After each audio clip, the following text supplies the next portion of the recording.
अस्सलामु अलैकुम वरहमतुल्लाह। रोज़े की हालत में वज़ू और गुस्ल करते हुए अक्सर लोग ये दो गलतियां करते हैं, और ये इतनी बड़ी गलतियां हैं कि इनकी वजह से रोज़ा ही फासिद हो जाता है, उनका रोज़ा ही टूट जाता है और उन्हें इल्म तक नहीं होता कि हमारा रोज़ा जो है वो टूट चुका है, क्योंकि मसाइल के इल्म नहीं है ना। हालांकि मसाइल हमें सीखने चाहिए। रोज़ा ये हम पर फ़र्ज़ है, रोज़ा जो है ये फ़र्ज़ इबादत है, इसलिए इसके मसाइल भी हमें मालूम होने चाहिए कि किन चीज़ों के करने से रोज़ा टूट जाता है, किन चीज़ों के करने से रोज़ा मकरूह हो जाता है, किन चीज़ों से रोज़ा फासिद नहीं होता, नहीं टूटता। ये मसाइल हमें मालूम होने चाहिए ताकि ये जो फ़र्ज़ है हम सही तरीके से निभा सकें, सही तरीके से इस फ़र्ज़ को अदा कर सकें। बहुत सारे लोग मसाइल नहीं जानते। अब जिस तरह के वज़ू और गुस्ल करते हुए अक्सर लोग ये गलती कर जाते हैं, उन्हें इल्म ही नहीं है कि रोज़े की हालत में अगर हम वज़ू कर रहे हैं तो हमें इन गलतियों से बचना है कि कहीं हमारा रोज़ा टूट ना जाए। और अक्सर लोग अपना रोज़ा तोड़ बैठते हैं, उन्हें इल्म तक नहीं होता कि हमारा रोज़ा जो है वो टूट चुका है। वो कौन सी गलतियां हैं, आज की इस वीडियो में मैं उन गलतियों की तरफ आपकी तवज्जो दिलाना चाहता हूँ ताकि आप इन गलतियों से बचें और अपना रोज़ा जो है वो सही तरीके से मुकम्मल करें। वज़ू तो हमने 5 वक्त करना है ना, जब भी नमाज पढ़नी हो उससे कबल हमने वज़ू करना है। इसी तरह गुस्ल की हाजत भी पेश आती है, गुस्ल भी हम करते हैं। तो वज़ू और गुस्ल करते हुए इन दो गलतियों से आपने बचना है। ये दो गलतियां आपने बिल्कुल नहीं करनी। अगर भूले से भी ये गलती आप कर बैठते हैं तो इससे आपका रोज़ा ब्रेक हो जाएगा, आपका रोज़ा टूट जाएगा। वो कौन सी गलतियां हैं, इससे कबल गुस्ल का और वज़ू का सही तरीका क्या है ये भी जान लीजिए, क्योंकि बहुत सारे लोगों को यही मालूम नहीं है, इस वजह से वो ये गलतियां कर बैठते हैं। मैं जो मसाइल आपको बयान करने जा रहा हूँ, जिन गलतियों की तरफ आपकी मैं तवज्जो दिलाना चाहता हूँ, उसके लिए ये ज़रूरी है कि गुस्ल और वज़ू का सही तरीका क्या है ये जान लीजिए आप। देखिए, वज़ू का सही तरीका क्या है। वज़ू में 4 फ़र्ज़ हैं। नंबर 1 पर चेहरा धोना, नंबर 2 पर दोनों बाजों कोहनियों समेत धोना, नंबर 3 पर चौथाई सर का मसा करना, और इसी तरह नंबर 4 पर दोनों पांव टखनों समेत धोना। ये 4 फ़राइज़ हैं। उसके अलावा हाथ धोना और उसके बाद कुल्ली करना, नाक में पानी डालना, ये सुन्नत हैं, लेकिन फ़र्ज़ जो हैं वो 4 हैं। अब गुस्ल के कितने फ़राइज़ हैं? गुस्ल में 3 फ़राइज़ हैं। नंबर 1 पर कुल्ली करना, अच्छे तरीके से मुंह की 1 मरतबा कुल्ली करना। नंबर 2 पर नाक की नरम हड्डी तक पानी पहुंचाना 1 मरतबा। ये गुस्ल के फ़राइज़ में से है। वज़ू में ये चीज़ें सुन्नत हैं, लेकिन गुस्ल में ये फ़र्ज़ है, कुल्ली करना और नाक की नरम हड्डी तक पानी पहुंचाना। और तीसरा जो फ़र्ज़ है गुस्ल में वो है पूरे बदन पर पानी बहाएं कि जिस्म का कोई भी हिस्सा बाल बराबर भी खुश्क न रह जाए। अगर बाल बराबर भी जिस्म का कोई हिस्सा खुश्क रह गया तो आपका गुस्ल नहीं होगा, आपको तहारत हासिल नहीं होगी। अगर आप जुनूबी थे तो आप इसी तरह नापाक ही रहेंगे, आपको तहारत हासिल नहीं होगी। पूरे बदन पर पानी बहा ले, कोई भी जिस्म का हिस्सा खुश्क न रह जाए। जिस तरह के नाफ में पानी डाले अच्छे तरीके से, इसी तरह अगर बैठ कर गुस्ल कर रहे हैं तो घुटनों के अंदरली साइड जो बैक साइड है वहाँ पर आगे खोल कर पानी डालें ताकि वो जगह भी तर हो जाए। इसी तरह बगलों को अच्छी तरह देख लें कि उनमें खुश्की ना रह जाए। तो ये चीज़ें आपने नोट करनी है, ठीक है ना।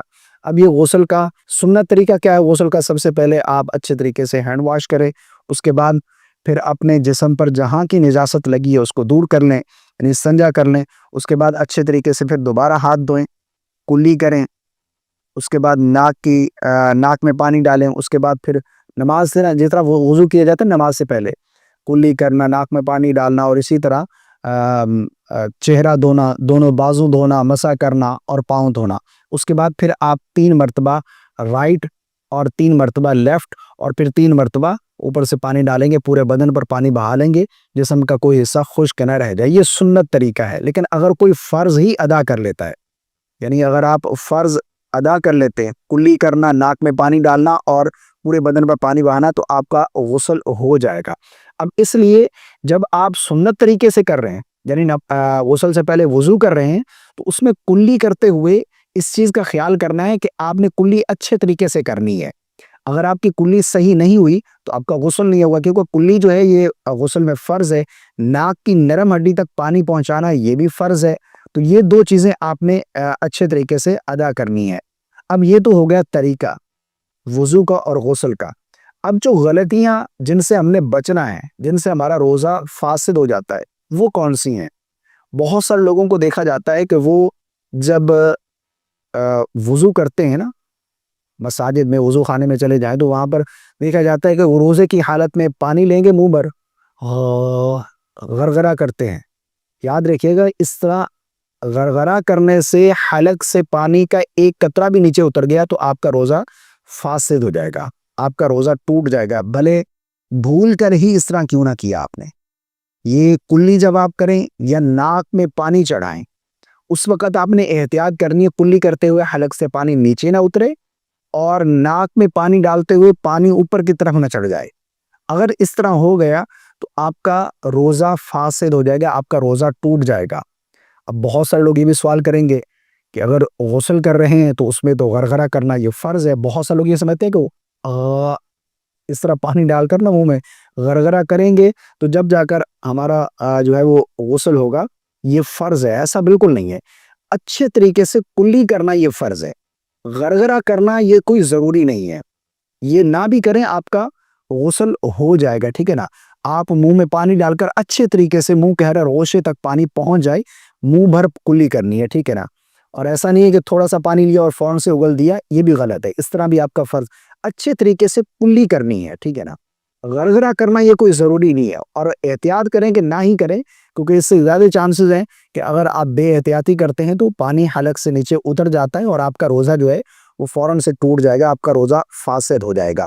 بہت سارے لوگ اس طرح کرتے ہیں۔ اب کافی لوگ پھر یہ بھی کامنٹ کرتے ہیں کہ اس وقت تو غرغرہ نہ کریں، تو جب ہم روزہ افطار کر لیں، افطاری کے بعد دوبارہ سے غسل کریں، دوبارہ غرغرہ کر کے پھر غسل کرنا ضروری ہے، تو ایسا بالکل نہیں ہے۔